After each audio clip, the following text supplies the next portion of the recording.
¿Qué tal? Buenas tardes a todos mis estimados amigos y colegas. Creo que empecé un poquito antes de tiempo el en vivo del día de hoy, pero sean todos ustedes bienvenidos a su espacio, que siempre ha sido su espacio. El día de hoy lo que nos interesa tratar, y espero resulte de su interés, es platicar un poco sobre todo este asunto de los conflictos sociales que han habido en el país y que de alguna manera resulta importante tratar. Me quiero apegar un poco a ese grito del señor Humberto Maturana, que les comparto con cierta frecuencia en este espacio, que decía algo así como que es la obligación de nosotros, los que hemos tenido la fortuna, la dicha o el placer de poder prepararnos como científicos, poder devolverle al país algo de lo que nos ha dejado, ¿no? Comprendo que de repente esto pudiera ser como algo peliagudo, si lo queremos ver de esa manera. Sin embargo, eh, bien o mal hemos tenido la fortuna, tú, yo, de formar parte de esta élite, nos guste o no, de personas que han tenido la fortuna de continuar estudiando. De alguna manera sabes que parte del objetivo del proyecto Antítesis es poder tratar los temas con cierta complejidad científica en un nivel que podamos entender en la medida de lo posible. La intención del proyecto Antítesis también ha sido que de alguna manera podamos compartir el conocimiento con gente que es ajena al rubro y bueno, pues es el espacio para poder responder a cualquier pregunta o inquietud que tú tengas. Bienvenido a este espacio. El día de hoy te voy a compartir una pequeña reflexión sobre los conflictos sociales en México y vamos a hablar un poco de las causas y las consecuencias que esto conlleva, ¿no?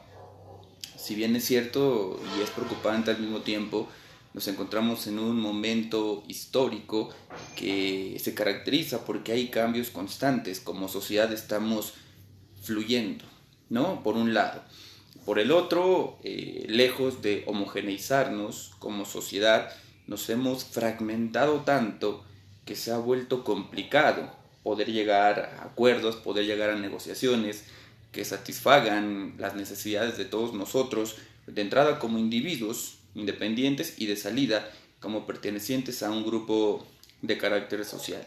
Quiero recordarte que nunca hemos intentado en este espacio decir que ostentamos la verdad, sino que simplemente te compartimos reflexiones desde algunos puntos de vista científicos y la mejor opinión es la tuya.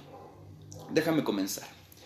Seguramente tú has estado de alguna manera al pendiente de todos estos movimientos sociales que hemos estado viviendo en la actualidad, ¿no? Un abanico de movimientos que han aparecido desde los años 2000 en adelante, sin despreciar los movimientos que existían antes. La característica específica de estos movimientos que los hacen muy interesantes es que el día de hoy contamos con medios de difusión masiva que han hecho no solo que la información llegue de distintas fuentes a la gente, sino que también ya está permeada de diferentes opiniones. En otro momento de la historia, los medios de comunicación masivos eran los dueños de la información, pero el día de hoy todos somos dueños de la información, ¿no? Y de alguna manera participamos activamente de estas opiniones, de estos ejercicios. Esto es algo que hace muy interesante este momento histórico, ¿no? Que de una u otra manera todos formamos parte, en cierto sentido, más activa de la situación. Bueno, quiero platicarte un poco, ¿no? Empezar el porqué de esto. Una de las cosas maravillosas que tuvo la educación francesa por allá de finales de los años 1800, inicios de los años 1900, es que ellos tenían algunos espacios públicos donde los científicos y los sabios iban a compartir conocimiento, ¿no? Eran tan públicos que no estaban restringidos únicamente a los académicos, sino que también la gente que estaba interesada en conocer asistía a esos espacios, ¿no? Principalmente se discutían temas de carácter social.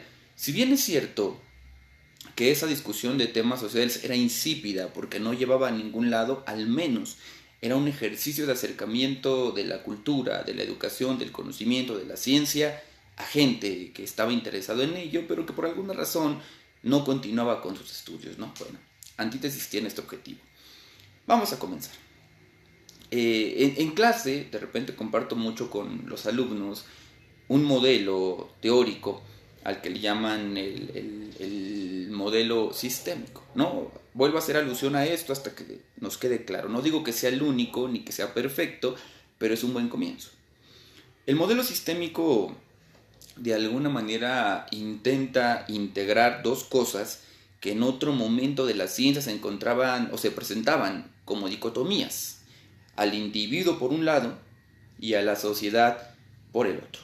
Aunque la mayor parte de los esfuerzos, sobre todo en la ciencia positivista, se concentró en el individuo, ¿no? Psicología, psiquiatría, ciencias naturales, intentaban explicar cómo el hombre se convertía en lo que es y cómo a partir de esto ejercía influencia en el mundo.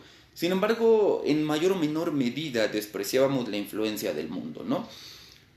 Por otro lado, con el paso de los años aparecen los modelos sociales, que intentan explicar lo opuesto, ¿no? Cómo el ente social se impone sobre la conducta del sujeto individual. Y a lo largo del tiempo ha sido una suerte de tensiones. Aquellos que defienden que la conducta del hombre está supeditada al libre albedrío, es decir, que nosotros, independientemente de las circunstancias, siempre podemos elegir nuestra conducta, versus aquellos que decían que no, que nosotros somos un producto de la masa y que por mucho que nosotros querramos elegir nuestras conductas, siempre estamos condicionados a cosas externas. Y aquí surge la tensión, ¿no? Con el paso de los años aparece un modelo llamado el modelo sistémico que logra teóricamente integrar ambos elementos, a la persona y al contexto, ¿no? Y entonces nos platica más o menos lo siguiente. De entrada nos explican qué cosa es un sistema, ¿no? Y un sistema es, vamos a llamarle de manera vulgar, algo que está integrado de muchas partes que son diferentes entre ellas. Inclusive, algunas de estas partes, vistas de manera individual, son opuestas las unas a las otras. Parecería que están en constante lucha o en constante conflicto y se podrían eliminar la una a la otra, pero no necesariamente. Esta oposición que hay entre las partes que integran al sistema también son parte de un sistema, lo que significa que un sistema está compuesto por elementos que pugnan hacia un mismo lado, pero también por elementos que pugnan en sentidos opuestos. Y en esta dinámica de oposiciones y acuerdos es que la sociedad se construye. Ya lo había dicho Claude Lévi-Strauss en Antropología de la Familia, que todo sistema social se encarga de crear al mismo tiempo a los individuos que la van a perpetuar, a esto le llamamos la energía entrópica, y a los individuos que la van a destruir, a esto le llamamos la energía metamórfica. Si bien es cierto que muchos autores han tratado esta idea, de alguna manera hemos entendido, espero que sea el caso, que las fuerzas que intentan destruir a un sistema se contraponen a las fuerzas que intentan mantenerlo. Y esta tensión siempre está presente no solamente en la vida social, sino que está presente básicamente en todos los organismos. Si nos vamos, por ejemplo, al marco teórico de la tanatología, sobre todo la tanatología de enfoque antropológico, se nos explica que la entropía, que es una energía que pugna para que todo adquiera una suerte de equilibrio donde todos seamos lo mismo, contra la energía metamórfica que empuja hacia el lado opuesto, bueno, si bien es cierto que hay estas dos energías, cualquier organismo que se vuelve homogéneo, entrópico, tiende a morir, porque ya no hay movimiento en este sistema. Y todo aquel organismo que tiende al cambio exacerbado, llega el momento en el que muere también porque se desintegra, empieza a cambiar tanto que pierde su identidad y básicamente muere, ¿no? Vamos a explicarlo como si fuera un balón de baloncesto, ¿no? Para que este balón sea útil para un juego de baloncesto, requiere ciertas condiciones internas y externas, requiere cierta cantidad de aire en su interior que le permitan inflar lo suficiente como para poder rebotarlo. Si le hace falta aire, energía entrópica, le podemos llamar así, notarán que el balón comienza a perder el aire y se empieza como a enredar en él mismo, ¿no? Empieza a jalar hacia adentro, a pugnar hacia adentro, ¿no? Esto es la energía entrópica. La energía entrópica es la que jala todos los lados del sistema y los intenta integrar hacia su centro, ¿no? Es decir, integrarlos todos dentro de una masa completamente homogénea donde se pierde el movimiento, ¿no? Esto es como llenar un vaso de un montón de agua. Hay tanta agua en el interior que algún día ya no le cabe nada y no es posible mover objetos en el interior, ¿no? Mientras que la otra fuerza, la fuerza metamórfica, es como si le inyectaras mucho aire a ese balón. Va a llegar el momento en el que ese aire que está en el contenido en el balón va a presionar tanto que las paredes del balón van a reventar.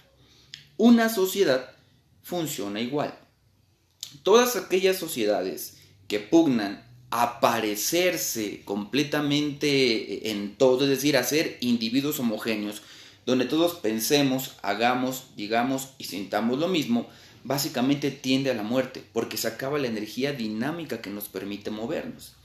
Pero de la misma manera, todo aquel sistema donde no hay consenso, donde no hay integración, donde no hay ideas de base, tiende a destruirse porque se fragmenta en cachos más pequeños hasta que desaparece, que más o menos es el momento histórico en el que estamos viviendo, donde todos tenemos opiniones completamente diferentes los unos de los otros y esto, lejos de generar empatía entre los seres humanos, comienza a generar tensiones.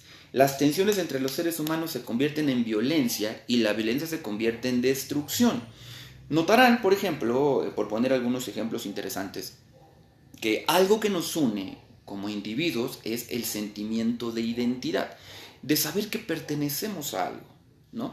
Cuando sentimos que pertenecemos a algo es más fácil respetar a los semejantes que como nosotros pertenecen a ese algo.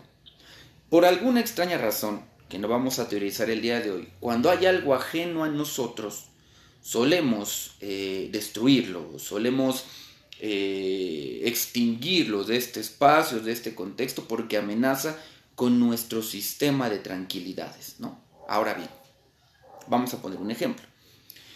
Me viene a la mente esta suerte de feminismo, ¿no? Que es un movimiento interesante, donde, si bien es cierto que lo que se está solicitando tiene bases legítimas, porque hay mucha violencia, porque hay mucho maltrato, porque hay feminicidios en cantidades grandes, al mismo tiempo, si no se cuida un poco, comienza a generar ruptura social, ¿no? En vez de convertirse en un espacio de integración social, se convierte en rupturas.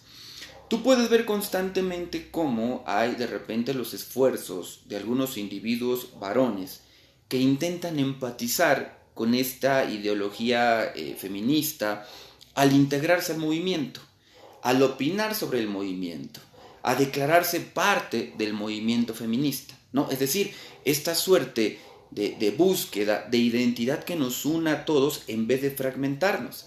Pero también puedes notar cómo hay algunos grupos que pertenecen a este movimiento, palabras más, palabras menos, que lejos de aprovechar este interés por la integración del otro al movimiento, más bien lo rechazan y entonces comenzamos a tener una suerte de tensiones que lejos de generar consensos, promueve más conflictos, ¿no? Bueno, sobre esta misma línea, regresando al sistema. Un sistema puede ser de dos tipos. Un sistema cerrado, que es entrópico, que no permite que entren ideas diferentes al sistema y se puede mantener mientras el sistema no colapse, mientras que sus ideas sean funcionales, ¿no? Lo podemos ver, por ejemplo, en los gobiernos tiránicos que no permiten la opinión externa. El gobierno se perpetúa mientras esa tiranía no genere el malestar necesario como para que los individuos vayan contra ella y la destruyan o colapsen, ¿no? Entonces un sistema cerrado es como alguien terco que no está dispuesto a aceptar las opiniones de los demás, y esa indisposición a aceptar información del exterior es lo que le puede destruir, porque el día que su terquedad no le funcione, si no abandona un poco la terquedad, solito se aleja de la sociedad, ¿no? Tenemos el sistema opuesto, que es un sistema abierto. Un sistema abierto mezcla las dos energías, la energía entrópica para intentar mantener consensos en donde todos podamos establecer puntos de acuerdo, pero al mismo tiempo nos da la posibilidad de cuestionar esos consensos para producir nuevos consensos que se adecúen más al momento histórico o a nuestras necesidades como individuos. Es decir, es un sistema que cambia. Y entre que intenta mantenerse y entre que cambia, el sistema se mantiene dinámico, se mantiene constante y permite la creación de condiciones adecuadas para que todos, en la medida de lo posible, podamos participar del sistema. Un ejemplo más pequeño.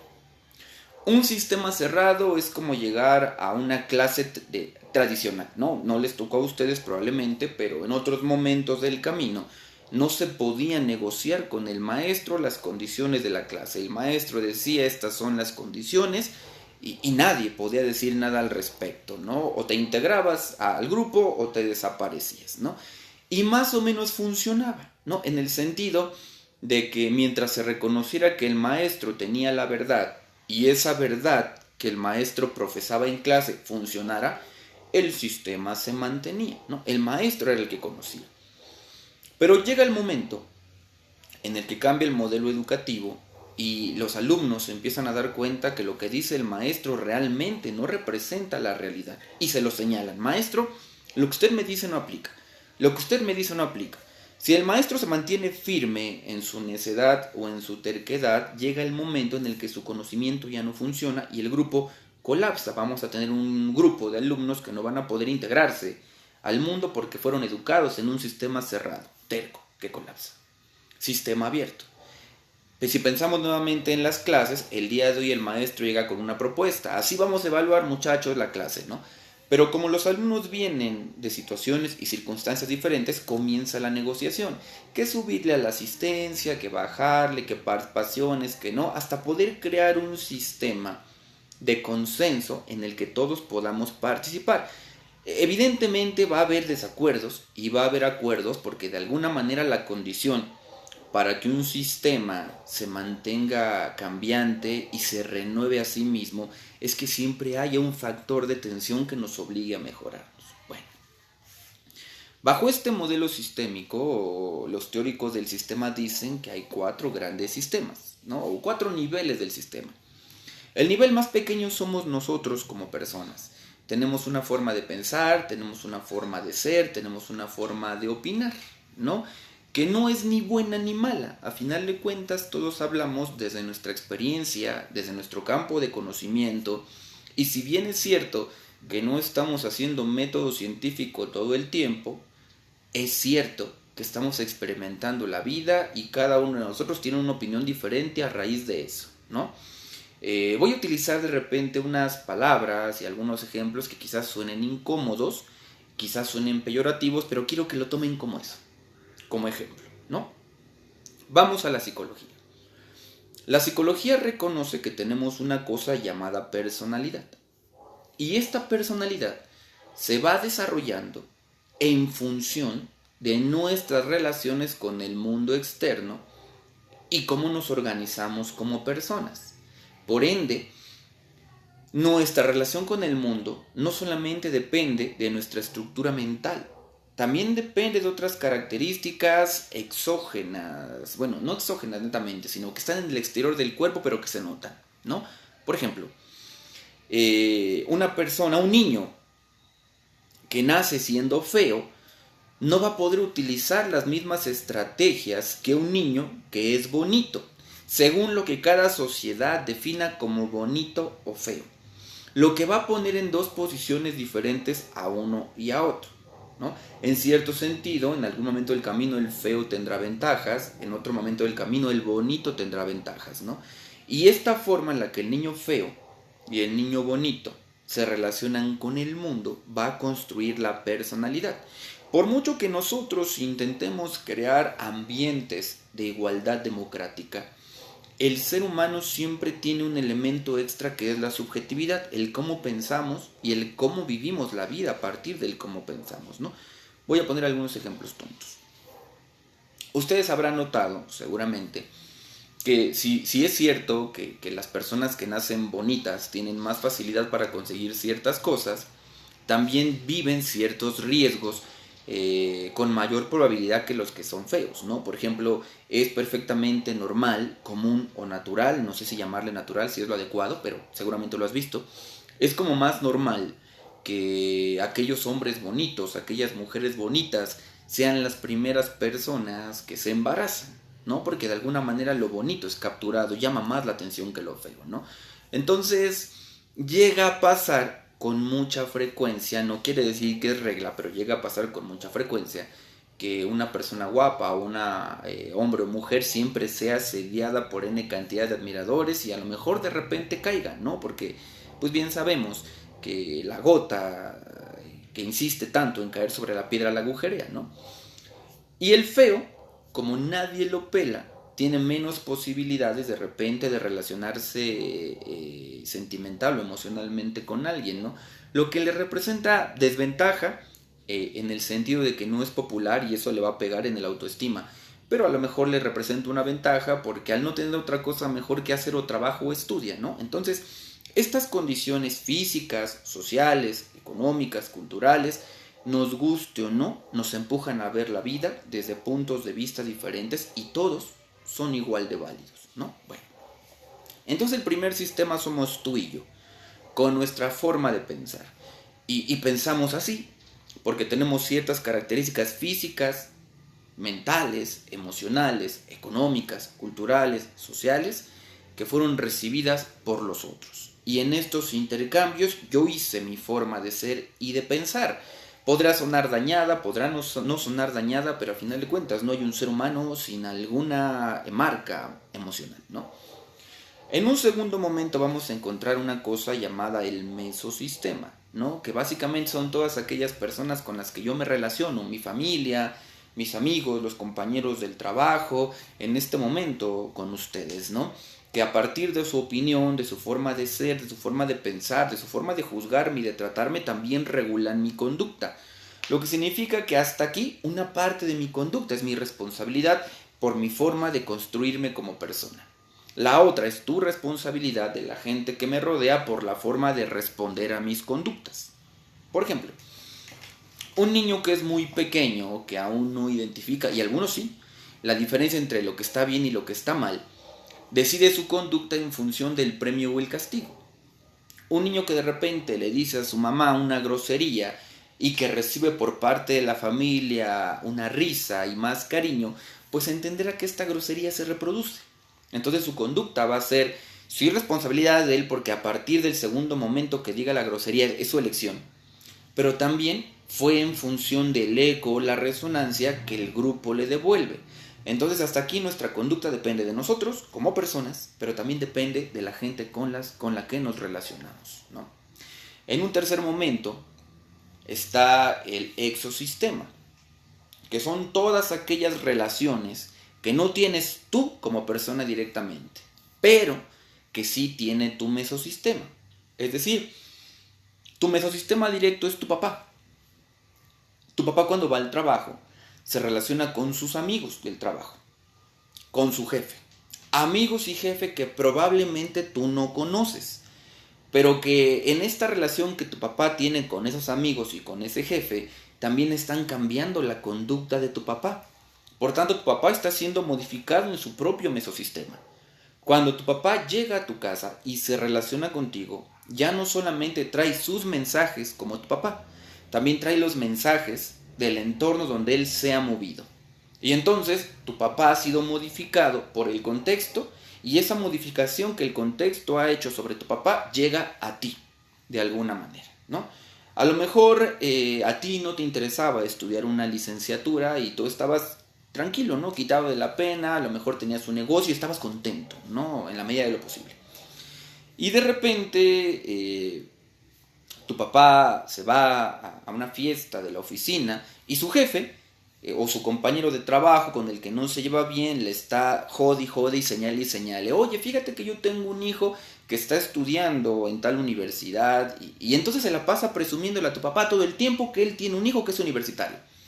Tu papá no podría presumir de lo mismo porque tiene un hijo efectivamente, pero no es universitario, así que se va a ir con esa incomodidad a la casa. Bajita la mano, consciente o inconscientemente, en la cena, durante el café, en cualquier oportunidad, va a sacar a colación la plática de que tiene un compañero que le cae regordo porque siempre está presumiendo a su hijo el universitario, ¿no? Porque siempre está presumiendo a su hijo el universitario. De alguna manera tú entiendes que el problema es contigo, ¿no? No te está diciendo me decepcionas porque tú no estás estudiando una universidad, pero lo estamos entendiendo. Y entonces de tanto que está el papá señale y señale y señale su malestar, uno dice, órale, voy a estudiar lo que sea, pero lo voy a estudiar para que mi papá ya no me esté con la misma cantaleta, ¿no? Entonces tu papá cambió en el trabajo porque le metieron una idea, él trajo la idea a la casa y tú comenzaste a moverte en función de esa idea. Aquí tenemos los tres sistemas, micro, meso, exo. Pero hay un sistema más grande que nos envuelve a todos, al que se le llama el macrosistema. Este macrosistema está compuesto de la cultura, de la política, de la religión, de las ideas que nos integran como sociedad. Esto es interesante, las ideas. Porque si bien es cierto que de repente entre seres humanos podemos matarnos los unos a los otros porque el otro representa una idea que me amenaza, matar al otro no es matar la idea. ¿Vamos bien hasta ahí? ¿A qué me refiero con esto? Que los movimientos sociales se mueven en dos niveles. En el nivel personas, que representan al movimiento social, y en el nivel ideas. Razón por la cual en ocasiones podemos estar mate y elimine personas y la idea no muere, porque la idea es abstracta, ¿no? Esto ya dependerá de las circunstancias o la situación en la que ocurre esta eliminación de la idea, ¿no? Bueno, sobre esta línea entonces veremos que de alguna forma lo que tú haces, lo que yo hago, lo que tú opinas o lo que yo opino, sí tiene influencia en el mundo. Aquí me detengo un poco porque quiero externarte una preocupación, tú sabrás si la tomas o la dejas, repito, no pretendo decir que ostento la verdad, pero al menos pretendo compartirte una forma de pensar los problemas sociales, ¿no? Tú y yo formamos parte de la élite del conocimiento, ¿no? Seguramente tenemos aquí gente que a lo mejor no tiene por ahí su licenciatura, que está en la prepa, alguien que nos está acompañando, ojalá que sea el caso y aprendas con nosotros, ¿no? Pero si no es el caso, la mayoría de nosotros tenemos una licenciatura. Desde que tenemos una licenciatura ya ostentamos un poder en la sociedad, somos las personas que saben. Y de repente nuestra opinión brindada a gente que no tiene el conocimiento se vuelve importante, porque si lo dijo el licenciado, debe de ser cierto. Si lo dijo la maestra, debe de ser cierto. Si lo dijo el doctor, debe de ser cierto. Elemento a favor y en contra. A favor, porque entonces nosotros somos los encargados, como el resto de la sociedad, pero nosotros tenemos una característica específica. Somos los encargados de promover los mensajes sociales de más peso, porque de alguna manera somos los que influyen, ¿no? Por tanto, lo que decimos puede resultar positivo, como puede resultar negativo. Y a veces no nos damos cuenta, pero en esas opiniones que damos, que a lo mejor nosotros las tenemos porque contamos con una suerte de justificaciones que nos llevan a esa conclusión, las podemos dominar, somos dueños de la opinión. Pero cuando la opinión llega a gente que no conoce cuál fue tu proceso de análisis y de reflexión, se puede volver a una opinión peligrosa, ¿no? Y esto es interesante, porque somos muchos los que estamos metidos en las redes sociales compartiendo opiniones sobre fenómenos sociales que solamente tú sabes por qué defiendes o por qué te opones. Pero de alguna manera, espero no equivocarme, tienes un razonamiento fundamentado, justificado, reflexionado en la medida de lo posible que te empuja a decir lo que dices.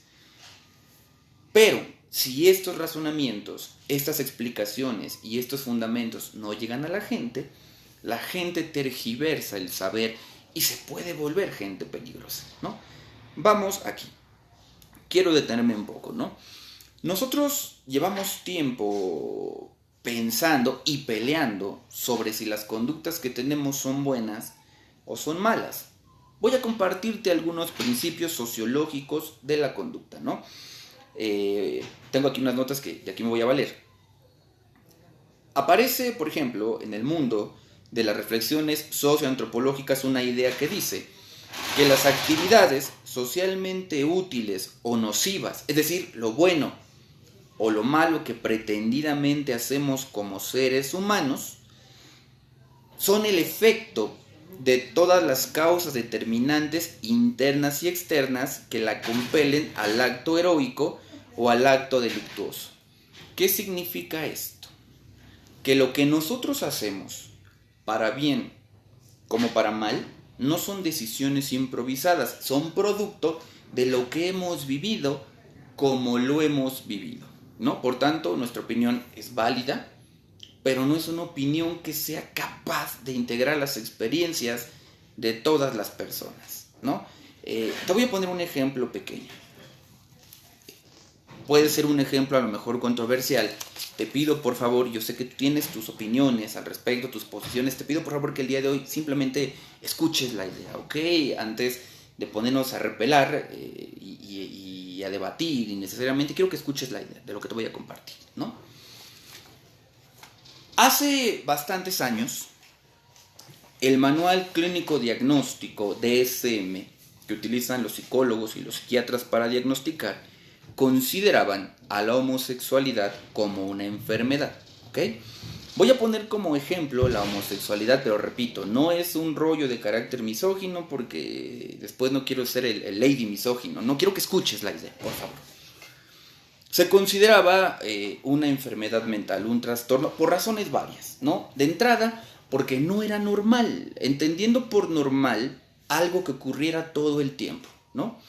Por tanto, eso generaba ruido en la sociedad porque si no ocurría todo el tiempo y de repente aparece, pues evidentemente levanta focos rojos, ¿no? Y si no levanta focos rojos, al menos toma a la gente desprevenida y no saben qué hacer ante la novedad. Y esto es perfectamente normal, ¿no? Esto es perfectamente normal. Cuando aparece una novedad, cuando aparece algo para lo que no estamos preparados, es normal, es común que pues los seres humanos levantemos ciertas resistencias porque en alguna medida pues no estamos habituados a los cambios constantes, ¿no? Y bueno, aquí vamos. Con el paso del tiempo empezamos a normalizar otras sexualidades por dos vías. La primera, porque lo quitamos del DSM y dejó de ser un trastorno.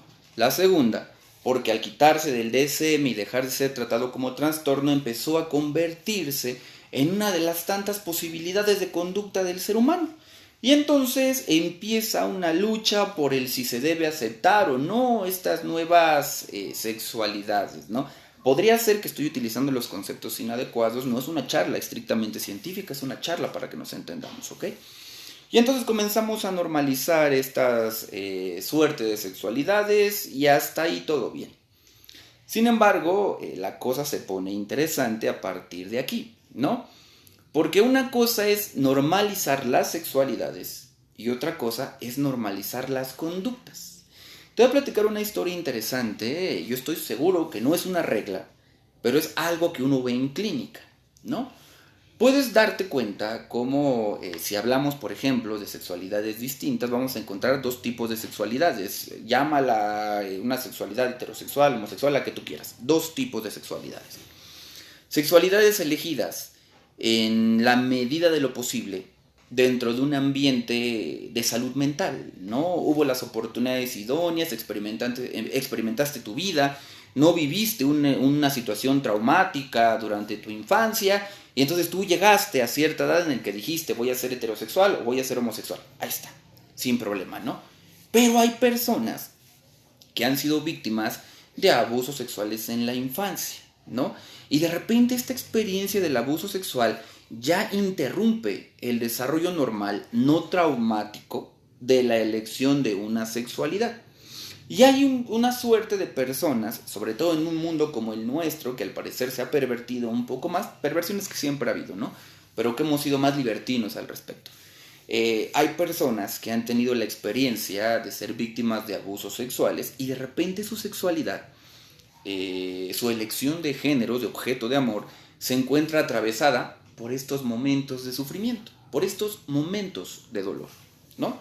Y entonces de repente vamos a ver una suerte de manifestaciones donde las personas hablan o no de sus sexualidades, y puedes notar, si le prestas atención, cómo hay gente que defiende desde la hostilidad su elección de género, y cómo hay gente que no necesita ser hostil con otras personas para vivir su situación genérica. No quiere decir que es regla, insisto, pero en algunos casos esa expresión hostil de la sexualidad, ese tratar a los otros con desprecio por ser diferentes de mí, pueden tener que ver con una situación traumática en el desarrollo infantil, mientras que aquellos que no tienen como este conflicto pareciese, situación de análisis, que pueden elegir una sexualidad en una situación de normalidad, ¿no? Regresamos a la frase que nos dice que todo lo que nosotros hagamos, sea útil o inútil, nocivo o heroico, no depende de un momento improvisado, sino que depende de todo lo que nos ha sucedido a lo largo de nuestra vida, que nos ha llevado a elegir lo que somos, ¿no?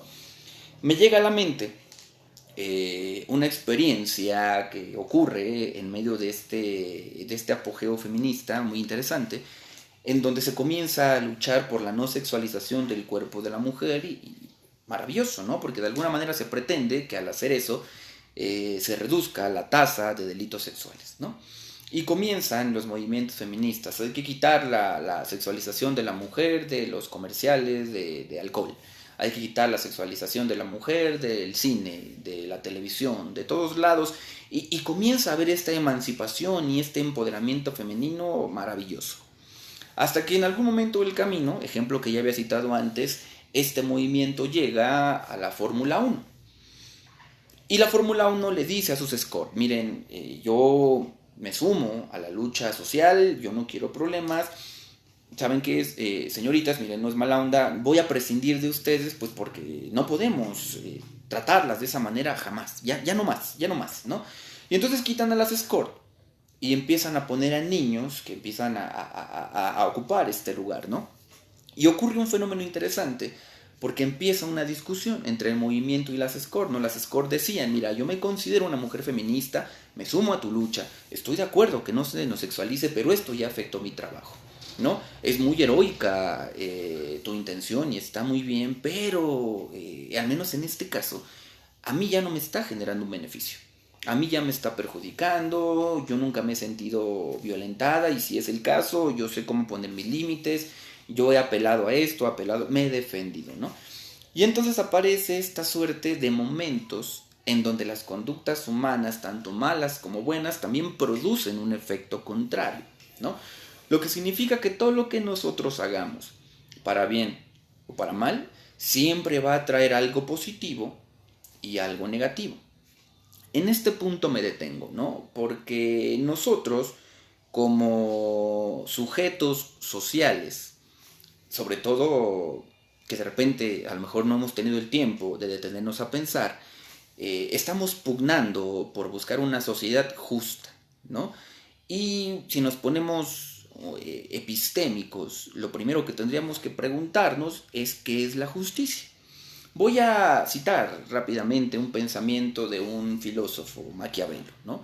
Maquiavelo decía algo que ustedes sabrán si lo refutan o no, muy interesante. Él decía, de alguna manera el Estado es elegido por nosotros, ¿no?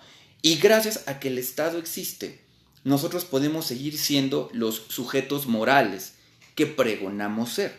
Porque las decisiones difíciles se las vamos a dejar al Estado.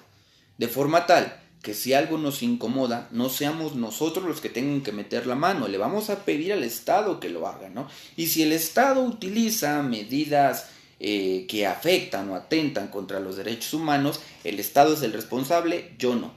Pero alguien tuvo que tomar esta responsabilidad y en este caso se lo encargamos al Estado. Hago el paréntesis sobre el paréntesis, ¿no?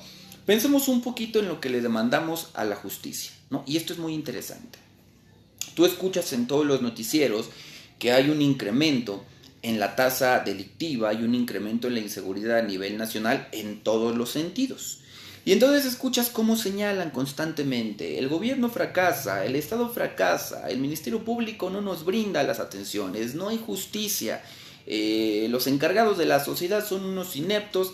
porque no resuelven nuestras peticiones jurídicas. No queremos más seguridad, queremos más paz, queremos. Y le demandamos, ¿no? Pero si nos vamos a la génesis del asunto, la gente que está en el Estado, ese corrupto que tenemos en el poder, al que llamamos corrupto, salió de algún lugar, de alguna familia.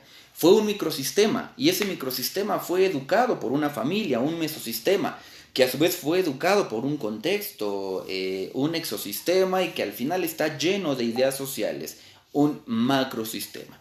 Lo que significa que socialmente se nos hace demasiado sencillo pedirle al Estado, al poder, que haga algo que nosotros no quisimos hacer en su momento, responsabilidad que no asumimos. Razón por la cual es perfectamente natural que si la sociedad no cumple con la parte que le corresponda, entonces el poder, el Estado, el gobierno tampoco puede, al menos no en una sociedad democrática donde importa la opinión de todos, ¿no?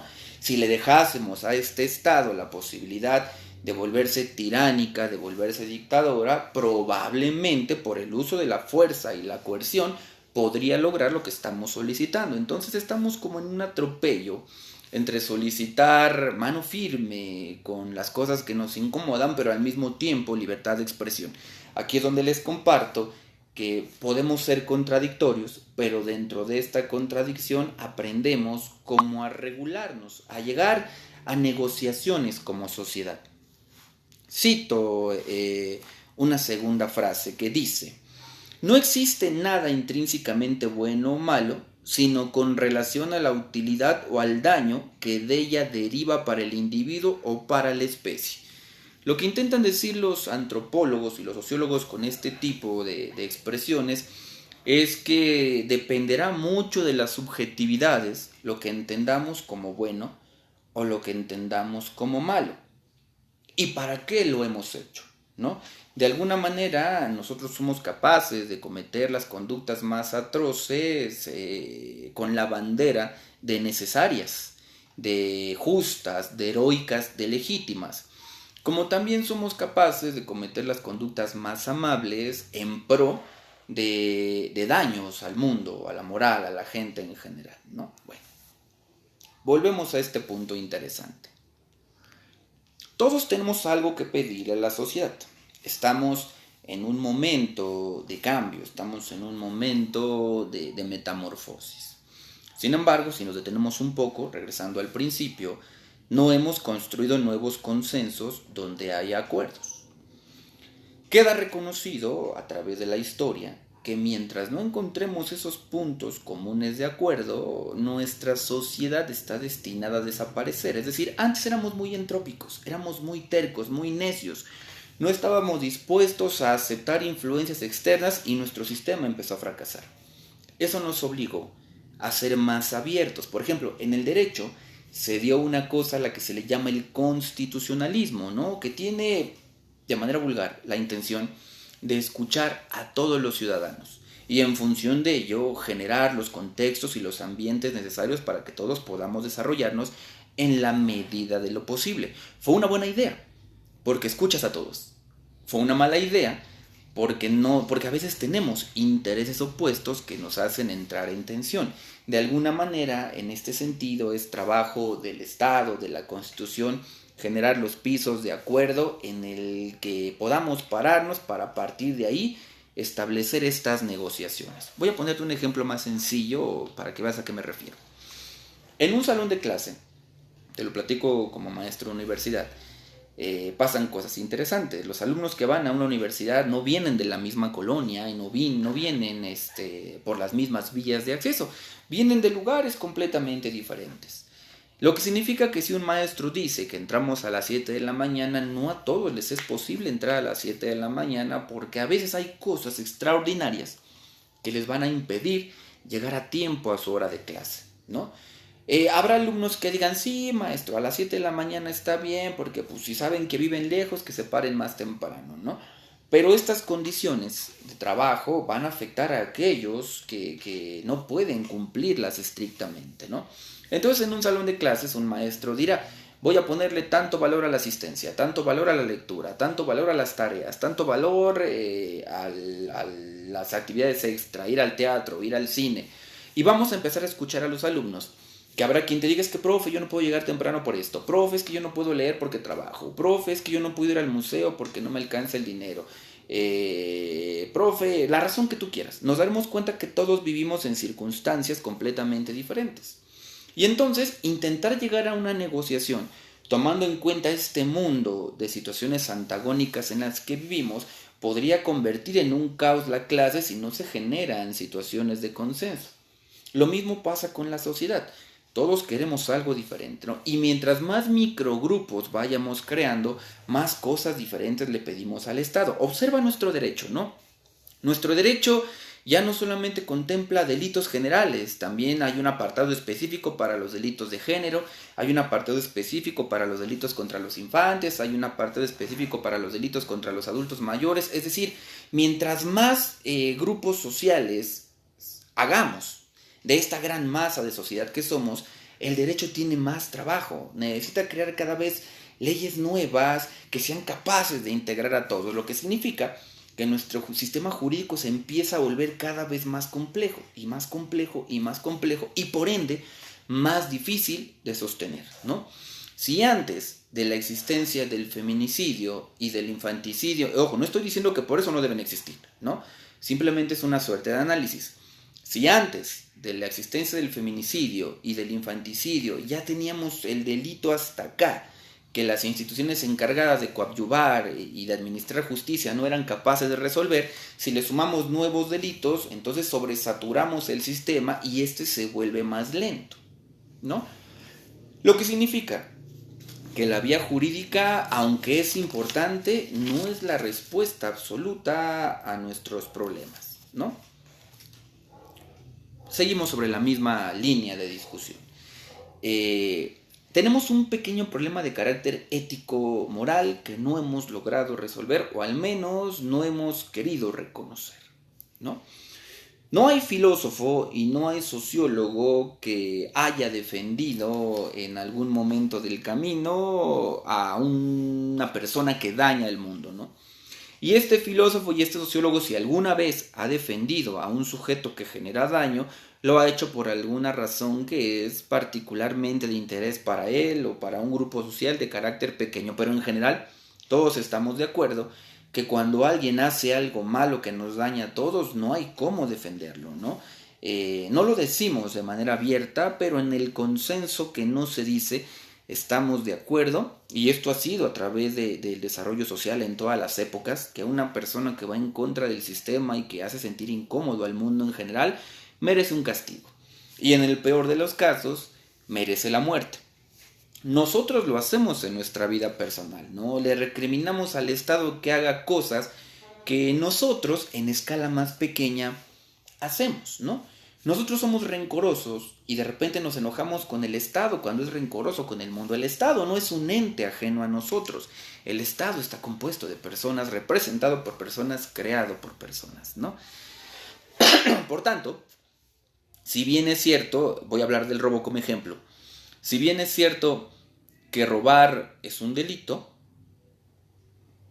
robar no es un derecho, ¿no? ¿A qué voy con esto? ¿A qué voy con esto? Voy a poner un ejemplo de apología del delito que de repente nosotros hacemos como grupo social y por eso te comparto esto que es importante, ¿no? Por ahí entre los anales de las historias delictivas aparecen personajes como Robin Hood, ¿no? Sujetos que con buenas intenciones roban para ayudar a los pobres. Y esto lo vimos en la pandemia, ¿no? Cuando de repente tú veías en las redes sociales opiniones interesantes que decían: mejor el narcotráfico y la familia del Chapo ayudan a la gente en temporada de pandemia que el mismo gobierno, ¿no? Esta declaración es interesante, porque robar es un delito, pero robar no es un derecho. ¿A qué voy con esto? Que si bien es cierto que le ayudaron a las familias pobres que no tenían el ingreso económico para subsistir, ese recurso que obtuvieron para apoyar depende de una actividad de carácter delictivo que de alguna manera es lavada por las conciencias morales y aceptada manera de apología, ¿no? Pero raramente nos detenemos a pensar en si de pura casualidad a la empresa a la que le robaron productos de estas pérdidas, esta tuvo que despedir a un empleado porque era tanta la pérdida que pues ya no alcanzaba yo a pagarle los sueldos. O si yo quiero mantener el sueldo de mi empleado tomando en cuenta que hay un grupo delictivo que me roba para darle a la sociedad, pues yo tengo que mantenerte pero bajarte el sueldo porque si no, ¿de dónde subsisto, no? Entonces solemos romantizar algunas conductas que podrían convertirse en una contraparte a la sociedad, ¿no? Nuevo paréntesis sobre el paréntesis. Voy a introducir otra teoría llamada la teoría del nicho ecológico, de psicología social. Esta teoría del nicho dice que todo contexto se organiza de forma tal que a cada especie le asigna una función para que el sistema se mantenga, se equilibre. Toda vez que hay una especie que ocupa o desempeña esa función, no puede haber otra que cumpla la misma función, así que hay de dos. O no aparece esa nueva especie que puede sustituir a la original, o empieza a haber conflictos entre las dos especies que pueden cumplir la misma función hasta que una de las dos desaparece. Todo movimiento social va por aquí. De alguna manera nosotros nos hemos organizado como sociedad y le hemos asignado a cada sujeto, a cada estrato social, a cada género una función. Y hemos trabajado así no un día, 2 días, por años. Por tanto ya tenemos bien pegada a la piel social el papel que nos corresponde. Y sabemos movernos en ese papel. De alguna manera somos herencia de ese papel. Cuando movemos un papel social para dárselo a otro actor social, empieza la tensión. Esto es como el empleo. Si tú contratas a un nuevo trabajador para ocupar un puesto, el trabajador que estaba en ese puesto tiene que ser removido. Si no tienes espacio en tu empresa para darle un trabajo, pues tendrá que sumarse al montón de desempleados que van a ir a buscar una oportunidad. Lo mismo pasa con nuestras luchas. Cuando yo pido que me dejen ocupar un espacio que ya está ocupado por alguien más, hacemos una remoción. Yo ocupo el lugar, pero esa persona que estaba ahí necesita buscar un nuevo lugar, lo que significa que empezamos a mover la estructura, a veces para bien, a veces para mal, pero siempre generamos esta suerte de conflictos, ¿no? Para cerrar este pequeño espacio, porque la idea de este tema es demasiado amplia, pero quiero dejarte una introducción. Cada vez que nosotros emitimos, ya lo había platicado, una opinión, una teoría, movemos algo en la estructura social. No es hermoso caminar por la calle, meterte al Facebook y ver que gente que no tiene nada que ver con los modelos científicos habla en lenguaje de ciencia, ¿no? Notarán que de repente nosotros estamos molestísimos porque la gente es ignorante, así lo he visto que hay en las redes sociales, que así se escribe, porque la gente no conoce y estamos molestos, ¿no? El ejemplo que se me viene a la mano es los psicólogos que publicamos constantemente cosas como no se dice relación tóxica porque lo tóxico es químico, sí. Tú y yo científicos lo entendemos, pero la gente como puede se apropia de esos saberes para explicar su realidad social. Y tan válido es nuestro discurso científico como tan válida es la opinión que tiene la gente de él y los usos que hace de él para poder entender su mundo. Razón por la cual el paradigma en el que nos paremos puede promover o no situaciones de estrés, de conflicto, algunas negociables, otras no. Por tanto, yo te invitaría, tú que nos acompañaste el día de hoy, a replantearte un poco de qué manera lo que hacemos, lo que decimos, mueve o no mueve, produce o no produce. Porque tú eres el representante de una sociedad que sabe, de una sociedad letrada, que de alguna manera tiene como misión y tiene como obligación social compartir con quien no sabe lo que tú sabes, ¿no? Y no con la intención de imponer un pensamiento, sino de promover pensamientos para que la gente pueda moverse en esta línea. Cierro con esta frase, ¿no? Estamos en un momento, repito, de tensiones sociales importantes, de las que no podemos ser ajenos. Nuestra participación como actores activos, como opinólogos, como sugeristas de puntos de vista es fundamental, porque podemos mover la balanza hacia un lado o hacia el otro, ¿no? Cuidemos un poco este asunto de la apología y quiero cerrar con esto, y piénsalo un poco, ¿no? un tema que a lo mejor genera ruido. El día de hoy lo más actual que notamos fue esta parte de la toma de las instalaciones de la CNDH, ¿no? Por parte del colectivo feminista, por una causa justa, ¿no? Por buscar justicia para todas estas mujeres que han sido asesinadas, justicia que evidentemente todo el mundo quisiera, ¿no? Y que por alguna razón no hemos logrado conseguir. Y aquí tenemos dos problemas grandes. El primero, insistir en que necesitamos esa justicia, insistir en que la necesitamos. Y el segundo, en insistir que tenemos que dejar de promover los contextos de justicia. Voy a poner un ejemplo pequeño, ¿no? Dice, en psicología se reconoce que nosotros en ocasiones somos los provocadores de nuestro mismo contexto, ¿no? Y que vivimos en esta suerte de discordancias. De repente es como divertido, no es juicio, no es reclamo, no es nada, solo quiero que escuches la idea. ¿Qué vamos a hacer con ella? No lo sé, ya pensaremos en ello más adelante. Pero decía la psicología en voz de algunos autores, ¿no? Que de repente nosotros le reclamamos a la sociedad lo que nosotros mismos promovemos. Voy a ponerte un ejemplo pequeño, ¿no? Y esto es razonamiento lógico. Si de alguna manera tú sabes que vives en una colonia donde es peligroso andar con un reloj de oro, lo más lógico y por sentido adaptativo es no andar con el reloj de oro para que no te pase. No debería ser así, no debería ser así. Porque un estado, combinando derecho con psicología, un estado donde la persona para vivir bien tiene que dejar de hacer cosas, no es un buen estado de derecho, ¿no? Un buen estado de derecho sería aquel donde una persona puede hacer lo que le gusta hacer sin sentirse violentado, pero nos guste o no es el estado en el que vivimos. Así que no es como muy recomendable que si estamos en un contexto altamente violento y peligroso salgamos a la calle con un reloj. Bajo la bandera de pues es mi país y tengo la libertad, sí, pero no estamos en el contexto para ese. Para que nosotros podamos salir a nuestra calle con un reloj de oro sin el miedo a que nos vaya a pasar algo, primero tenemos que hacer un movimiento de ingeniería social que nos permita crear las condiciones para vivir en esa libertad que nosotros estamos buscando. En caso contrario, estaríamos generando una suerte de ilógicos, ¿no? Como poner a hervir agua caliente y luego querer meter la mano sin quemarme, ¿no? Para que yo pueda meter la mano al agua caliente sin quemarme, la regla es obvia, tengo que hacer que se enfríe, esperar que se enfríe. En nuestro caso, con los problemas sociales que tenemos, pasa lo mismo.